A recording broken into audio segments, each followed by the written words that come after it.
This is VOA News, reporting by remote. I'm Joe Ramsey. The World Health Organization Tuesday warned Omicron was spreading at an unprecedented rate and urged countries to act as drug maker Pfizer said its coronavirus pill was effective against the new variant.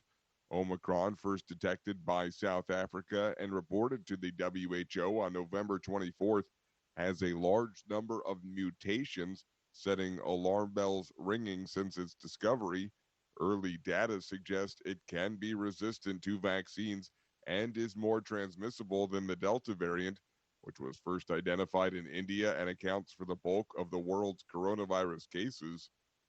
WHO Chief Tedros Adhanom Ghebreyesus told reporters the strain had been reported in 77 countries and had probably spread to most nations undetected, quote, at a rate we have not seen with any previous variant.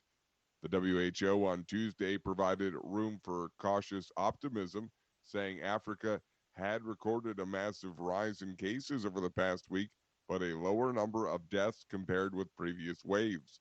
But it urged countries to act swiftly to rein in transmission and protect their health systems and warned against complacency.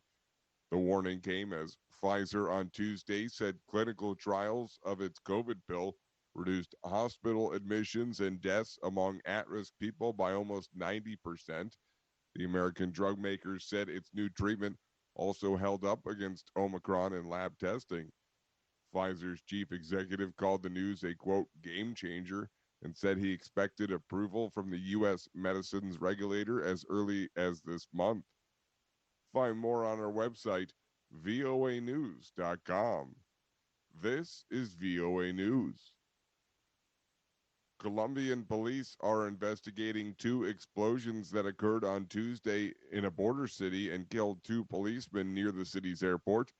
Authorities said the blasts were caused by so-called terrorist groups that operate in the city of 500,000 people, which is located on the border with Venezuela and is a hub for commerce and migration. Police in Colombia said the first blast took place at 5 a.m. local time as a man carrying explosives tried to climb over a fence that separates the airport's runway from one of the city's neighborhoods. About an hour later, a second blast occurred as police inspected a package that had been left in the area, killing two members of the police's anti-explosive squad. In Haiti, an explosion cost the lives of 62 people in a gas explosion, while in Tunisia, opponents of Tunisian President Kais Saied on Tuesday slammed his decision to extend a months-long suspension of parliament, accusing him of dealing another blow to the country's democracy. Saied had on Monday vowed to press on with reforms to Tunisia's political system months after he sacked the government, froze the legislature, and assumed wide-ranging executive powers. The former law professor announced an 11-week popular consultation to produce, quote, draft constitutional and other reforms ahead of a referendum next July 25th. That will mark 1 year since his power grab, which came as the North African country wallowed in political and economic crises compounded by the coronavirus pandemic. Israel's intelligence minister said Tuesday Syria cannot be allowed to obtain chemical weapons after a report emerged that Israel targeted the country's chemical weapons facilities. In an interview with Israeli Army radio, the retired general would not directly comment on the report in the Washington Post that said Israel struck Syria on two occasions, once this year and once last year, in a bid to block attempts to rebuild its chemical weapons stockpile. But he said Israel could not accept such weapons in the hands of its enemy to the north.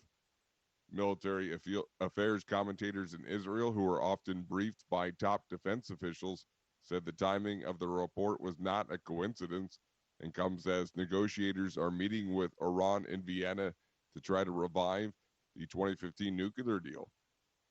Follow us on the VOA mobile app or at voanews.com. Reporting by remote, I'm Joe.